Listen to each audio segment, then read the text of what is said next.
3 arresti eseguiti stamane dai carabinieri di Vicenza, 2 stranieri e una donna italiana accusati di violenza sessuale di gruppo nei confronti di una minorenne.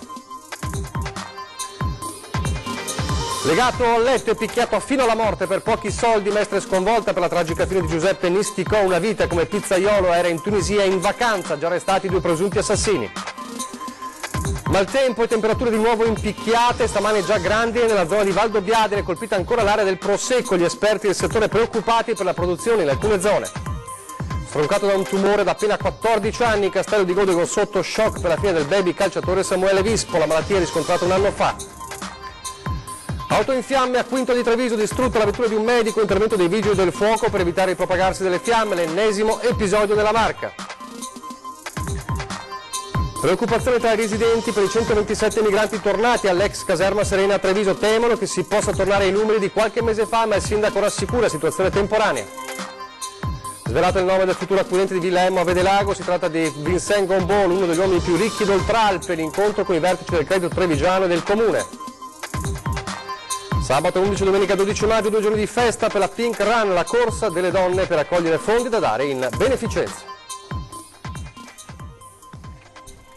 Telespettatori di Antenna 3, buongiorno e bentrovati. La prima edizione dei nostri telegiornali, dunque in primo piano una terribile vicenda di cronaca che arriva da Vicenza, perché proprio a Vicenza stamane nel Vicentino, ma non solo, i carabinieri del capoluogo berico hanno eseguito 3 ordinanze di custodia cautelare ai domiciliari nei confronti di 2 stranieri e di una donna italiana per violenza sessuale di gruppo nei confronti di una minorenne. I fatti risalgono alla fine di ottobre, sarebbero avvenuti all'interno dell'abitazione della vittima. La misura cautelare contro i 2 stranieri di 27 e 28 anni, da diversi anni residenti in Italia, e la donna di 31 è stata emessa dal GIP Massimo Geraci. I 3 avrebbero abusato, secondo le prime informazioni della ragazza, nonostante lo stato di inferiorità fisica e psichica causato dall'uso di stupefacenti. Gli arresti sono avvenuti, come dicevamo, stamane tra Trissino, Arzignano e San Bonifacio, in provincia di Verona. Maggiori dettagli ovviamente questa sera nel corso dei nostri telegiornali. È stata appena comunicata questa notizia di questo arresto che riguarda questa vicenda terribile nel Vicentino, la violenza sessuale nei confronti di una minorenne, peraltro in condizioni fisiche e psichiche deboli. E poi c'è un altro fatto di sangue purtroppo che viene però dalla Tunisia, ma colpisce Mestre, colpisce la zona della Cipressina, dove tutti sono sconvolti per la fine di Giuseppe Nisticò, ex pizzaiolo notissimo in zona, ucciso in Tunisia barbaramente da 2 persone che a quanto pare volevano derubarlo. Ci racconta quanto accaduto la nostra Ilaria Marchiori al telefono. Ilaria.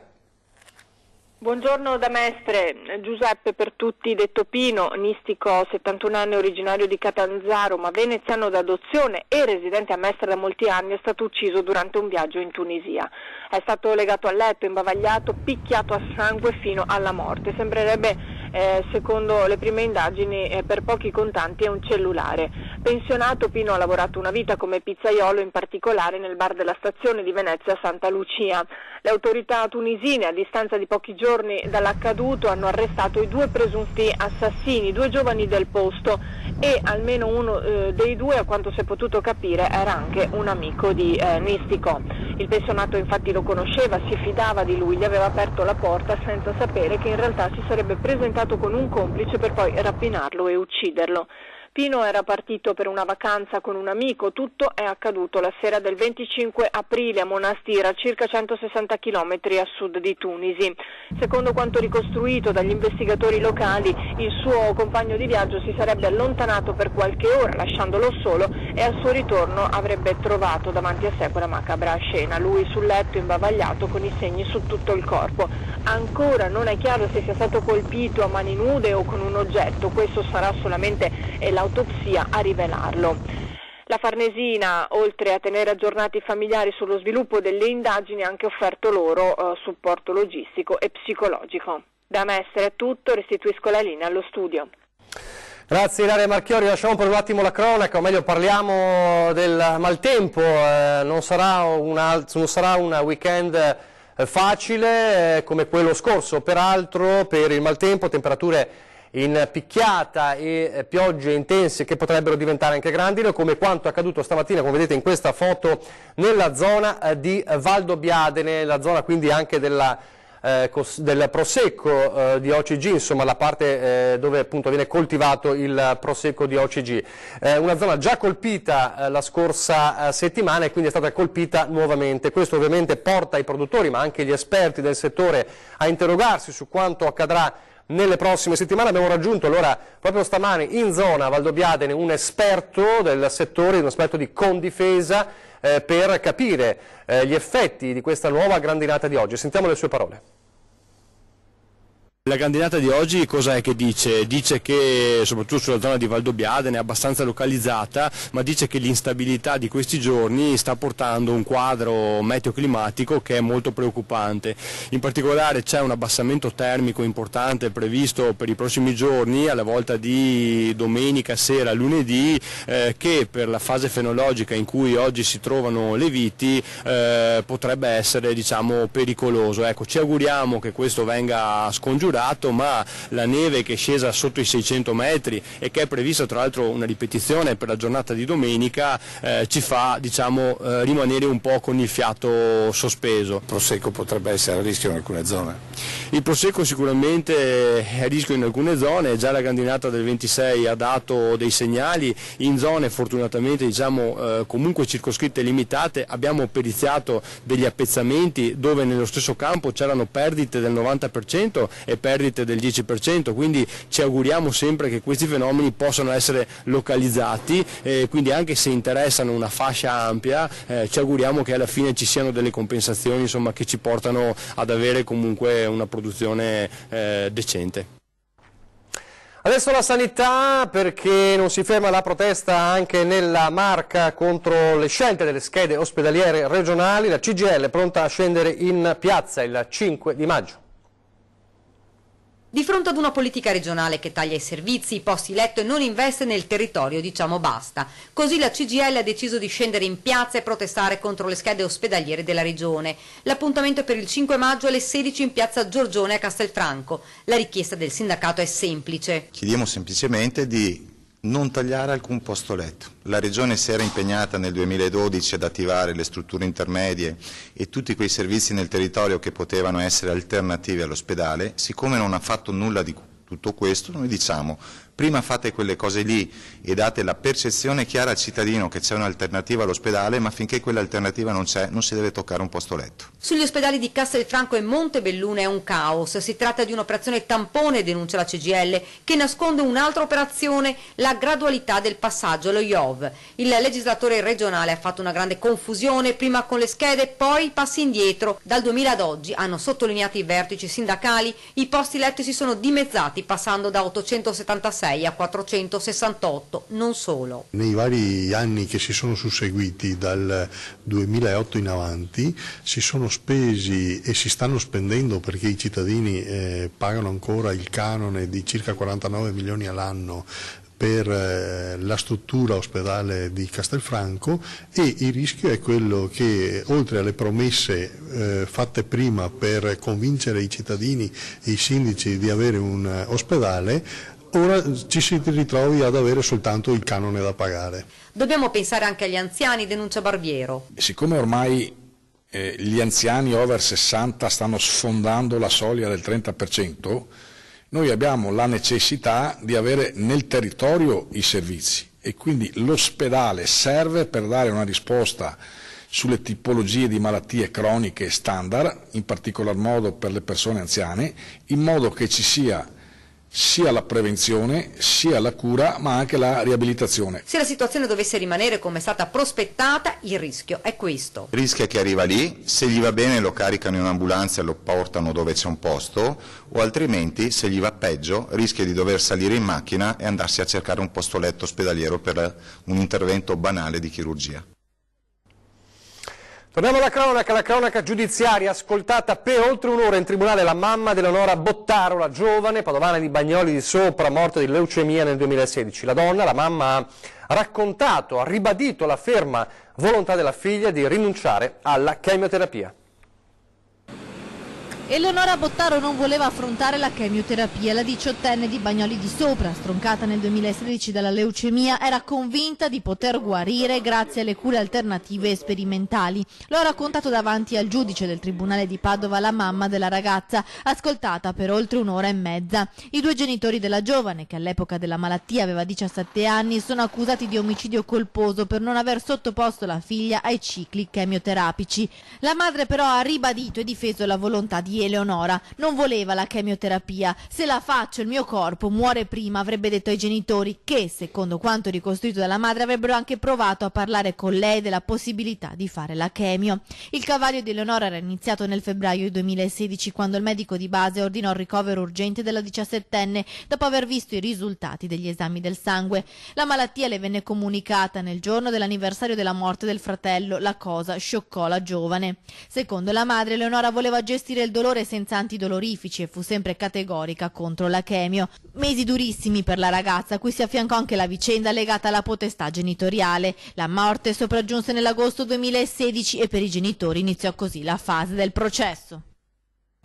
Aveva solo 14 anni Samuele Vispo, che è stato stroncato da una terribile malattia contro la quale combatteva dall'aprile dello scorso anno. È una comunità sotto shock, quella di Castello di Godego, per la scomparsa del giovane ragazzo. Le sue condizioni si sono aggravate durante queste feste pasquali e mercoledì il cuore di Samuele ha smesso di battere. Tutto era partito da un dolore continuo e persistente a una gamba che nessuno riusciva a spiegarsi. Poi gli accertamenti, la terribile diagnosi, quella di un tumore. Ha combattuto fino all'ultimo, sempre con il sorriso. A fianco a lui i genitori e tutti i parenti che lo hanno sempre sostenuto e accompagnato ovunque per trovare una cura che potesse salvarlo. Il cordoglio anche della Godigese Calcio, società con la quale Samuele aveva iniziato a giocare nel settore giovanile. Il funerale è stato fissato per domani alle 15 nella chiesa parrocchiale e questa sera alle 20:30 la recita del Rosario nella chiesa dell'Istituto Salesiano di Godego. Per volere degli stessi familiari, le offerte che saranno raccolte durante la funzione funebre saranno devolute all'oratorio parrocchiale che lui ha sempre frequentato fin da piccolo. E adesso sempre dalla Marca, con l'ombra di un piromane in azione, perché c'è l'ennesimo episodio di un'auto incendiata nella notte. Le fiamme alte hanno distrutto completamente l'auto di un medico. È accaduto alle 3:45 in vicolo Vittorio Emanuele a Quinto. Sull'episodio stanno indagando i carabinieri. Si tratta dell'ennesimo rogo nel Trevigiano. Potrebbe esserci un piromane dietro a questi incendi. L'ultimo dunque quello di questa mattina. In fiamme una Kia Carens di proprietà di un medico siriano di 75 anni. La vettura è andata completamente distrutta, notevoli anche i danni provocati dal fuoco ad una pompeiana attigua all'abitazione del medico sotto cui era posteggiato il mezzo. Sul posto sono intervenute diverse squadre dei vigili del fuoco che hanno permesso di spegnere immediatamente l'incendio e di contenere i danni alle strutture limitrofe. I militari stanno visionando ora le immagini delle telecamere di videosorveglianza per capire cosa realmente sia accaduto. Ancora una Marca per parlare di migranti che sono tornati in 127 all'ex caserma Serena, effetto del taglio ai fondi per la cosiddetta accoglienza diffusa. Adesso il timore ritorna tra i residenti vicini. Si tratta di una redistribuzione dei richiedenti asilo che erano ospiti presso le Caritas e le strutture delle cooperative che hanno deciso di chiudere l'esperienza dell'accoglienza. Ma il ritorno degli immigrati presso l'ex caserma Serena ad Osson di Casier non è passato inosservato. Preoccupati i cittadini che temono di tornare a numeri allarmanti come in passato. A parlare è un cittadino che abita proprio vicino alla caserma, Domenico Piccoli. Io ho visto l'aumento della frequenza del personale di colore nella caserma. Mi fa specie queste cooperative che hanno rinunciato, soprattutto quelle cattoliche, perché si parlava di fare volontariato, ma alla fine se non c'è Dio palanca il volontariato non si fa proprio. Sono 127 richiedenti asilo che hanno trovato l'accoglienza nell'ex caserma. Non solo, ma Piccoli spiega che gli stessi cittadini sono preoccupati per il futuro, quando i richiedenti saranno fuori. Il cittadino, quando vede questi ragazzi che lasciano la caserma, si chiedono: ma dove vanno a finire questo se non hanno né tetto né parte dei viveri per cui essere sostentati? Vengono conglobati nella malavita nella delinquenza, sicuramente io avrei fatto molto diversamente, e allora prima di liberare le caserme avrei pensato o di fare un accoglimento diffuso, oppure li avrei respinti a casa. Il sindaco Mario Conte tranquillizza la popolazione e dice: presto tutti i centri verranno chiusi, questa situazione è temporanea. C'è una ridistribuzione delle presenze nel territorio, inserite però all'interno di un percorso di svuotamento di tutti gli hub e di tutti i centri di accoglienza presenti nel territorio. Ovviamente la caserma Serena insieme alla caserma Zanussi, che sono i due contenitori più importanti, saranno gli ultimi a svuotarsi, ma per esempio nel comune di Treviso già 3 piccoli centri di accoglienza distribuiti nel territorio sono stati chiusi. Sulla scelta di alcune cooperative di lasciare l'esperienza dell'accoglienza invece dice: io credo che se ci sono delle cooperative che invece hanno fatto la scelta di prorogare il contratto, di accettare le nuove condizioni, è evidente che si può fare, hanno rinunciato a una parte di guadagno, però il servizio è garantito con gli standard previsti da quel bando, quindi se qualcuno riesce a farlo non riesco a capire perché qualcun altro non lo possa fare. Torniamo alla cronaca. A Padova, rivenuto il cadavere di un uomo nel parcheggio di via Sarpi, sulla morte l'ombra dell'overdose letale. Lo hanno trovato steso a terra, oramai senza vita. Non c'è stato nulla da fare per la vittima, un uomo che soffriva da tempo di problemi di tossicodipendenza. L'uomo è un 45enne originario di Campo San Piero, ritrovato in via Fra Paolo Sarpi a Padova. Sul posto, per i rilievi, sono intervenuti gli agenti della questura, allertati giovedì mattina da un passante. Il corpo dell'uomo giaceva all'interno dell'ex parcheggio Canova, a ridosso delle mura storiche, poco lontano dallo scalo ferroviario. Vicino al corpo è stata rinvenuta una siringa usata, raccolta per essere analizzata. Si suppone che si tratti proprio di un'overdose letale, per questo è stata disposta l'autopsia. E a proposito di stupefacenti, un'operazione antidroga della polizia locale di Schio che tende una trappola agli spacciatori. Vediamo come. Schio, allarme spaccio in stazione, gli agenti della polizia locale dell'Alto Vicentino si attivano e tendono una trappola agli spacciatori. Muniti di videocamera, 2 agenti si posizionano dietro la stazione ferroviaria e documentano gli scambi, pronti ad avvisare i colleghi agli accessi. A finire nella rete un 25enne nigeriano che, gironzolando in bicicletta in zona stazione, aveva ceduto delle palline di cocaina a 2 acquirenti. Lo spacciatore, vistosi scoperto, ha cercato la fuga spintonando un agente, mollando la bicicletta e poi fuggendo a piedi, ma finendo dentro il comando della polizia locale, dove ha cercato di liberarsi dello stupefacente che aveva in bocca 17 palline di cocaina. Il nigeriano, con permesso di soggiorno più volte controllato anche alla stazione di Vicenza, è stato arrestato per spaccio di cocaina e resistenza a pubblico ufficiale. Ora pochi istanti di pubblicità, poi a Vedelago per il futuro di Villa Emo.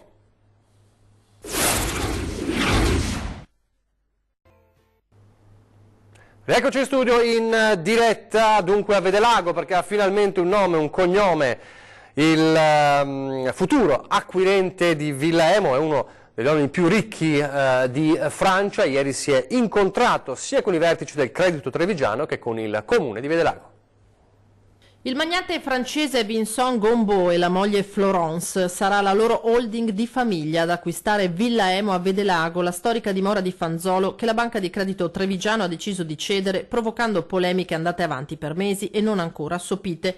Gombault, a cui fa capo la SRL Palazzo Garzoni, proprietaria dell'omonimo complesso cinquecentesco in Canal Grande e di altri siti di prestigio in Francia e Spagna, ha incontrato in mattinata l'amministrazione a Vedelago dando tutte le garanzie sulla fruibilità pubblica futura della villa, sul fatto che i residenti del comune potranno accedervi gratuitamente e che sarà assunto personale del posto per gestirla.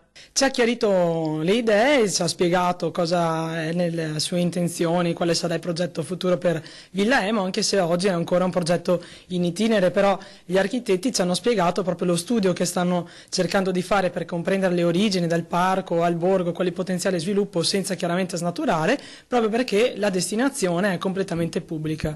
Ci ha parlato di Villa Emo quindi come sede di importanti mostre, di Villa Emo come sede chiaramente di un museo che è già in se stessa come location, e quindi ci ha parlato di una Villa Emo che continuerà ad aprire le sue porte al pubblico. 10 milioni per l'acquisto, oltre 15 milioni di restauri da mettere in atto in 5 anni, una mole di visitatori che dagli attuali 30.000 potrebbe triplicare. Gombo ha incontrato anche i vertici della banca stamattina, ma in municipio del Credito Trevigiano a confronto con l'amministrazione comunale non era presente nessuno. Un incontro a cui però mancava l'attuale proprietà della villa.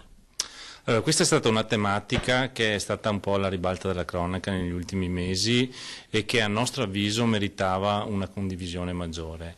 A noi è dispiaciuto che oggi nell'incontro con il possibile acquirente non ci fossero stati i vertici o qualche rappresentanza della Banca di Credito Cooperativo, perché noi abbiamo sempre pensato che con il dialogo, con la condivisione di una progettualità si poteva gestire la cosa in modo diverso.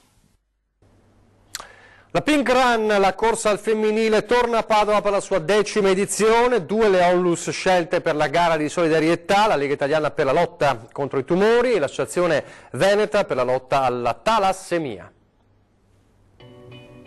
Divertimento e beneficenza per festeggiare i 10 anni della Pink Run. Domenica 12 maggio la Corsa Rosa si prepara ad invadere le strade di Padova, un appuntamento che ormai attrae sempre più podiste che oltre a correre per le strade del centro si impegnano con un piccolo contributo a sostenere realtà del territorio che si occupano di ricerca. Saranno 2 le giornate di festa di Pink Run 2019 perché a parte che festeggeremo 10 anni e questo per noi è un risultato incredibile e abbiamo deciso di festeggiare il compleanno ridendo. Quindi sabato 11 il village, i 20.000 metri quadrati di village che saranno presenti il sabato in Proto della Valle apriranno dalle 12 del mattino alle 19 parte il Pink Party.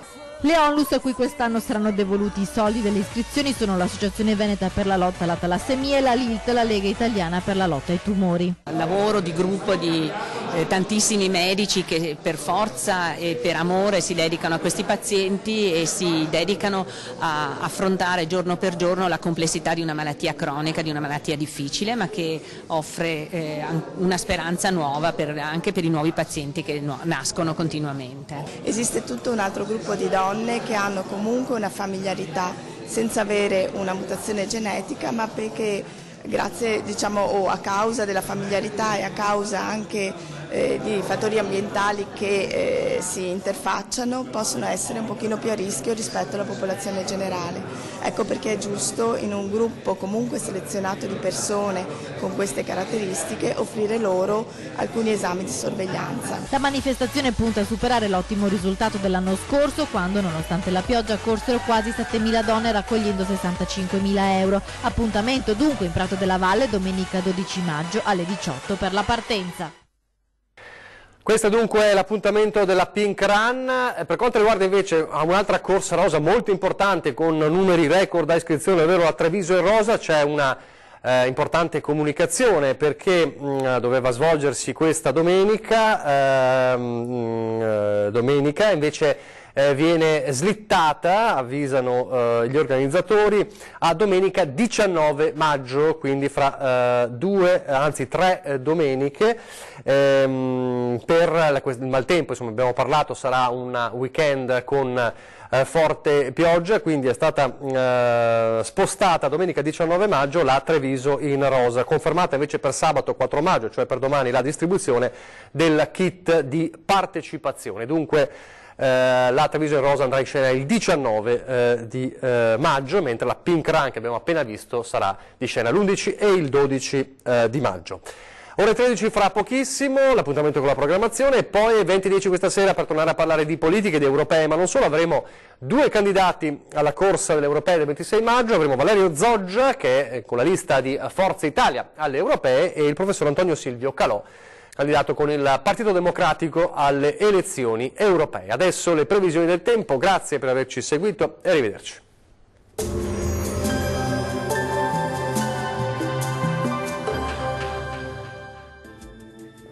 Ben ritrovati al meteo. Il nostro territorio nella giornata di venerdì 3 maggio verrà attraversato da una nuova perturbazione, ma vediamo la situazione nel dettaglio. Sul Veneto sarà instabile sin dal mattino con piogge locali temporali via via più diffusi un po' su tutte le province, localmente anche di moderata intensità. Temperature minime tra 9 e 13 gradi, massime comprese invece tra 16 e 22 gradi. Situazione simile anche sul Friuli Venezia Giulia, con precipitazioni piuttosto diffuse su tutto il territorio regionale, localmente anche forti. Temperature minime tra 11 e 14 gradi, massime oscillanti invece tra 16 e 17 gradi. E il tempo risulterà instabile anche sul Trentino Alto Adige, dove avremo piogge e temporali dappertutto, sin dal mattino e per tutto l'arco della giornata. Temperature minime sui 10 gradi, massime tra 18 e 19 gradi. Bene, dal meteo di Antenna 3 per ora è tutto, vi lascio in compagnia dei programmi della nostra emittente. Arrivederci.